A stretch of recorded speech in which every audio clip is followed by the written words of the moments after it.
नमस्कार दोस्तों, आप सभी का स्वागत है हमारे स्पेशल पॉडकास्ट में।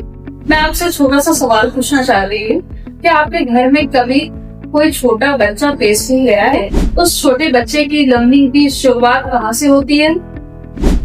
कोई बच्चा बहुत ज्यादा एक्साइटेड रहता है, कोई बच्चा अपनी मम्मा का हाथ नहीं छोड़ना चाहता है, इवन वो स्कूल के गेट पे अंदर नहीं जाना चाहता, वो वहाँ पे रोने लग जाता है। क्या आपने कभी इस चीज को नोटिस किया? क्या आपको लगता है इसकी शुरुआत प्ले स्कूल से होती है? इसी इंटरेस्टिंग टॉपिक पर बात करने के लिए आज हमारे साथ है रेनू मैम, जो कि टीएनजी यूनिवर्सल प्ले स्कूल की फाउंडर एंड डायरेक्टर है। रेनू मैम, आपका स्वागत है हमारे इस पॉडकास्ट में। Thank you so much. इस पॉडकास्ट का हिस्सा बनकर मुझे भी बहुत अच्छा लग रहा है। मैम, मेरा पहला सवाल आपसे ये है, ये प्ले स्कूल होता क्या है, इसका क्या कॉन्सेप्ट है और ये बच्चों की लर्निंग जर्नी में कैसे इम्पोर्टेंट रोल प्ले करता है? आपका सवाल बहुत अच्छा है, बिकॉज जनरली क्या होता है ना, जब आप प्ले स्कूल बोलते हो तो पेरेंट्स को लगता है कि बच्चा वहां जाकर खेले, पर ऐसी बात नहीं है। प्ले स्कूल एक ऐसी जगह है ना जहाँ से बच्चों की नींव रखी जाती है, वहाँ पे उनका बेसिक शुरू होता है। बेसिक लर्निंग जो है वो प्ले स्कूल से शुरू होता है। बच्चा वहाँ आइडेंटिफाई करना सीखता है, कलर कॉन्सेप्ट सीखता है, अलग अलग जो भी कॉन्सेप्ट है ना, जैसे एनिमल्स है, बर्ड्स है, कॉन्सेप्ट सीखता है। सेकेंडली वो सोशलाइज होना सीखता है, दूसरे बच्चों के साथ फ्रेंडली होना सीखता है। और इस एज में क्या होता है ना, इतने छोटे बच्चों में क्यूरियोसिटी बहुत होती है जानने की कि ये क्या है, वो क्या है, तो उसको सही तरीके से जवाब दे सकते हैं। प्ले स्कूल में ना हम लोग जब बच्चों को लाते हैं तो हम लोग उनका ओवरऑल डेवलपमेंट में ध्यान देते हैं। तो काफी चीजें ऐसी हैं जो घर के माहौल में बच्चा नहीं सीख पाता, मगर वो प्ले स्कूल आता है वो अच्छी तरीके से इजी वे में सीख पाता। अक्सर पेरेंट्स का एक कॉमन क्वेश्चन होता है कि हम अपने बच्चों को प्ले स्कूल क्यों भेजें? अगर खेलना कूदना ही है तो उन्हें घर में क्यों ना खेल कूदे? क्या आपको लगता है प्ले स्कूल इतना इम्पोर्टेंट है? पेरेंट्स को हमेशा लगता है ना कि प्ले स्कूल में बच्चे कितने दिन खेलते होंगे और तो कुछ होता नहीं, बट प्ले स्कूल में भी जो जर्नी है वो हेक्टिक हो जाता है बच्चों के लिए, बिकॉज वो बेसिक जो भी चीजें हैं ना, सारा उनका बेसिक फॉर्मेशन यही हुआ है। वो यहाँ पे खेलना सीखते हैं। अगर वो कलरिंग कर रहे हैं, मान लीजिए पेंटिंग एक्टिविटी है, कलरिंग एक्टिविटी है, तो उनसे उनका मोटर स्किल्स डेवलप होता है। डांस सीखते हैं, फिर एक्स्ट्रा करिकुलर एक्टिविटीज में जैसे ताइक्वांडो हो गया वो सीखते हैं, आर्ट एंड क्राफ्ट एक्टिविटी है वो सीखते हैं, म्यूजिक है वो सीखते हैं। एंड सबसे बड़ी बात, जो आपकी डेली एक्टिविटीज है ना, उसमें हम लोग बहुत बड़ा रोल प्ले करते हैं। कि जैसे बच्चे को टॉयलेट ट्रेनिंग नहीं है, शुशु करना है तो वो नहीं बता पा रहा है, वॉटी करना है वो नहीं बता पा रहा है, तो प्ले स्कूल में हम लोग इसी ट्रेनिंग करवाते हैं ताकि बच्चा फिर वो टॉयलेट ट्रेन हो जाता है। Secondly, eating habits. काफी बच्चे होते हैं कि घर में जैसे पेरेंट्स हैं टीवी चलाकर उनके मुंह में डालते जा रहे हैं, बच्चे खाते जा रहे हैं, तो उनका टेस्ट बड फॉर्म नहीं होता है, उनको पता ही नहीं चलता है कि वो क्या खा। तो प्ले स्कूल में क्या होता है, बच्चों की ईटिंग हैबिट्स भी लोग डेवलप करते हैं। वो खुद से खाना सीखता है, हर एक चीज का टेस्ट महसूस करता है और वो समझता है कि हम क्या खा रहे हैं, क्या जा रहे हैं। फिर वो सोशलाइज होते हैं, दूसरे बच्चों के साथ बैठना, शेयरिंग एंड केयरिंग सीखते हैं ताकि आगे चल के फ्यूचर में उनको ये काम पड़े।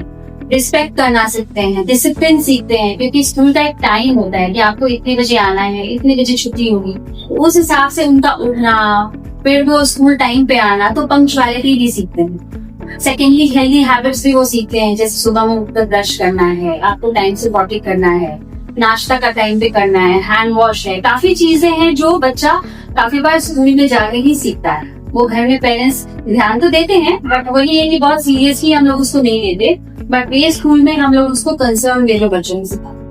मैम, क्या प्ले स्कूल ट्रेडिशनल स्कूल के एडमिशन में हेल्प करता है? हाँ, बिल्कुल करता है, बिकॉज जब प्ले स्कूल में बच्चे होते हैं ना तो उनका कॉन्फिडेंस लेवल डेवलप होता है। बाकी बच्चों के साथ सोशलाइज होना, टीचर्स के साथ इंटरेक्शन, तो उनका कॉन्फिडेंस लेवल इतना बिल्ड होता है कि जब वो ट्रेडिशनल स्कूल के इंटरव्यूज के लिए जाते हैं या फिर वहाँ उन्हें इंटरेक्शन के लिए जाते हैं, तो वो बहुत स्मूथली रोल क्लियर कर रहे हैं। बहुत अच्छा मैम, बहुत अच्छा आपने स्टेप बाय स्टेप बेसिक चीजें आपने समझाया बच्चों के बारे में, इसके लिए थैंक यू। मैम, मेरा अगला सवाल है, आज के टाइम में हर पेरेंट्स का कंसर्न रहता है कि मेरा बच्चा कैसे कॉन्फिडेंट हो। टीएनजी यूनिवर्सल प्ले स्कूल ये कैसे इम्पोर्टेंट रोल प्ले करता है बच्चे के कॉन्फिडेंस बिल्ड करने? मेरा मानना है कि कॉन्फिडेंस किसी भी बच्चे का डेवलप तब होता है जब वो खुद को सिक्योर फील करता है, सेफ फील करता है। तो प्ले स्कूल का जो माहौल है ना यार, टीचर्स बच्चों पे इतना ध्यान देती है कि बच्चा अगर छोटा छोटा एक्टिविटी भी खुद पर करता है तो उसको बार बार अप्रिशिएट करना, उसको ये बताना है हाँ आपने बहुत अच्छा काम किया। सेकेंडली कि वो टीम में करते हैं, फ्रेंड्स के साथ करते हैं, तो वो टीम वर्क से भी उनका कॉन्फिडेंस बिल्ड होता है। और जब आप किसी भी ऐसे एनवायरनमेंट में बच्चे को रखते हैं जहाँ वो पॉजिटिविटी हो, आपको बार बार अप्रिशिएट करता हो कि वाओ बच्चे आपने बहुत अच्छा किया, उससे भी बच्चों का कॉन्फिडेंस बिल्ड होता है। अगर आप ध्यान नहीं दे रहे हो तब वो बिल्ड करना बहुत मुश्किल हो। और मैम आप लैंग्वेज डेवलपमेंट के बारे में क्या कहेंगे? किसी भी बच्चे का लैंग्वेज तब डेवलप होता है जब आप उससे बहुत ढेर सारी बातें करें, आप उसके साथ इंटरेक्शन करें। तो प्ले स्कूल में क्या होता है ना, हम लोग स्टोरी टेलिंग है, सॉन्ग्स है, राइम्स के थ्रू उनसे इंटरेक्ट करते रहते हैं और उनसे हर टॉपिक पे हम लोग बात करते हैं, क्योंकि आप जितना बात करोगे ना बच्चों का कॉन्फिडेंस उतना बढ़ता है, लैंग्वेज डेवलप होता है। हमारे पास जैसे भी फिलहाल काफी स्टूडेंट्स ऐसे आते हैं जिनका 3 साल हो गया, 4 साल हो गया, पर बच्चे बोल नहीं है, उनका लैंग्वेज डेवलप ही नहीं हुआ है। तो पेरेंट का कंसर्न होता है कि मैम बच्चा बोल नहीं रहा है, 3 साल का हो गया, 4 साल का हो गया, पर उसके पीछे का रीजन वो लोग ध्यान नहीं देते हैं। Because both parents are working, दोनों पेरेंट्स काम करते हैं, बच्चों को टाइम नहीं दे पा रहे हैं, रात में आ रहे हैं, उनके साथ आधा 1 घंटा के अगर आप स्पेंड नहीं कर रहे, बच्चा पूरे टाइम अगर टीवी देख रहा है, यूट्यूब देख रहा है या मोबाइल पे लगा है, जब आपकी उससे बातचीत नहीं हो रही है तो वो कैसे सीखेगा कि क्या वोकैबुलरी है, उसकी वोकैबुलरी बिल्ड ही नहीं हो। तो प्ले स्कूल का यहाँ इम्पोर्टेंट रोल रहता है, बिकॉज हम लोग यहाँ बच्चों से इंटरेक्ट करते हैं, 1 by 1 हर बच्चे से हमारा इंटरेक्शन होता है और उनकी वोकैबुलरी जो है वो यहाँ बिल्ड हो, वो समझते हैं, वर्ड्स को पहचानना शुरू करते हैं, लेटर्स के साउंड्स को पकड़ते हैं, तो वो कॉपी करना शुरू करते हैं, कॉपी करते करते उनका वोकैबुलरी फॉर्म होता है और इसी वजह से उनका लैंग्वेज भी डेवलप होता है। काफी कम समय में आपको दिखेगा कि बच्चा बोलने लगा। मैम मेंटल डेवलपमेंट तो ठीक है, बट फिजिकल डेवलपमेंट भी बहुत जरूरी है, तो इसके बारे में आप क्या कहेंगे? फिजिकल ग्रोथ के बारे में मैं कहूंगी कि हमारे स्कूल में जो भी एक्टिविटीज होता है ना, चाहे वो डांस हो, आर्ट एंड क्राफ्ट हो, म्यूजिक हो, आउटडोर इंडोर प्ले हो, ये सारे आपके फिजिकल ग्रोथ को सपोर्ट करता है। क्योंकि आप जब खेल रहे हो ना तो आपका fine motor skills, gross motor skills सारे डेवलप होता है, तो इससे आप फिजिकली एक्टिव रहते हो और उससे भी आपका फिजिकल डेवलपमेंट होता है। मैम किसी भी बच्चे के थिंकिंग एबिलिटी को डेवलप करने में प्ले स्कूल का क्या रोल है? हमारे यहाँ बेसिकली फन लर्निंग एक्टिविटीज होते हैं जिसके अंदर हम लोग जैसे पजल्स हो गया, फिर अबैकस हो गया, कुछ ऐसे एजुकेशनल टॉयज उनको देते हैं जिसको जब वो यूज करते हैं ना तो उनको सोचना पड़ता है कि इसमें पजल्स को कैसे मिलाकर एक प्रॉपर शेप में लाए, या फिर कलर का जो पजल होता है, या फिर स्टैकिंग जो होता है, स्टैकिंग के टॉयज होते हैं, वो सारे वो यूज करके सीखते हैं। क्योंकि उसमें ना उनको दिमाग लगाना पड़ता है, सोचना पड़ता है कि अगर सबसे बड़ा साइज नीचे है तो इसके ऊपर कौन सा साइज आएगा, बिकॉज उसमें साइज वाला भी होता है, शेप्स वाले भी होते हैं, फिर कलर कॉम्बिनेशन वाले भी होते हैं, तो वहाँ पे उनके थिंकिंग स्किल्स को डेवलपमेंट मिलता है बिकॉज वो सोचना शुरू करते हैं। मैम प्ले स्कूल में बच्चा डिसिप्लिन कैसे सीखता है?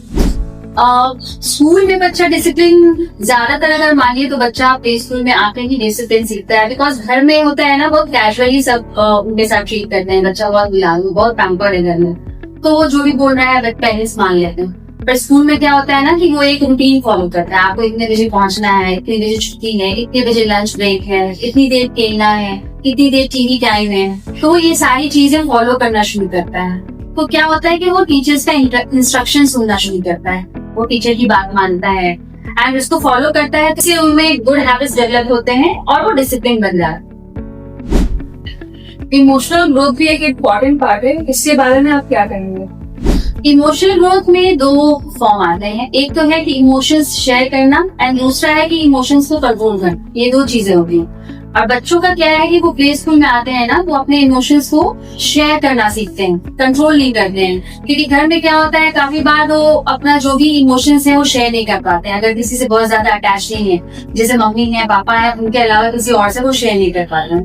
बट प्ले स्कूल में क्या होता है कि वो लोग धीरे धीरे करके टीचर्स से इंटरेक्ट करते हैं, टीचर्स से इमोशनली कनेक्ट होते हैं, तो फिर वो धीरे धीरे अपनी बातें शेयर करना शुरू करते हैं। इस तरीके से उनका इमोशनल डेवलपमेंट भी स्कूल में होता है, वो अपने फ्रेंड्स से भी अपनी बातें शेयर करना शुरू करते हैं। और इस वजह से क्या होता है कि उनके घर में पेरेंट्स के साथ या ग्रैंड पेरेंट्स के साथ उनका इमोशनल अटैचमेंट डेवलप होता है, तो फिर वो इमोशनली किसी के साथ कनेक्ट होना शुरू करता है। और मैम फाइनल क्वेश्चन हमारे इस पॉडकास्ट का, होलिस्टिक डेवलपमेंट का सिंपल मीनिंग क्या है? Holistic development means overall development, means आपके हर एक एरिया का डेवलपमेंट, चाहे वो सोशल हो, चाहे वो इंटेलेक्चुअल हो, लिंग्विस्टिक हो, या फिर आपका कॉग्निटिव डेवलपमेंट हो, मोटर स्किल्स हो। तो ओवरऑल मीन्स आपका ऑलराउंडर आपको बना देता है, दैट इज होलिस्टिक डेवलपमेंट, जिसके बारे में अभी हमने जो बात किया ना एक point, that is holistic development. आज की बातचीत से एक बात तो क्लियर हो गई कि प्ले स्कूल सिर्फ एक स्कूल नहीं, ये हर एक बच्चे के सपनों की पहली सीढ़ी है। यहाँ पे बच्चा आके सीखता है दोस्ती करना, अपनी बातें शेयर करना, कॉन्फिडेंट बनना। यदि आपके भी घर में 2 से 5 साल के बच्चे हैं तो आप यहाँ TNG यूनिवर्सल प्ले स्कूल में आके एडमिशन करवा सकते हैं। थैंक यू मैम इस पॉडकास्ट का हिस्सा बनने के लिए। Most welcome, thanks a lot. Thank you viewer हमारे इस पॉडकास्ट में ज्वाइन करने के लिए। मिलते हैं अगले पॉडकास्ट में। Thank you.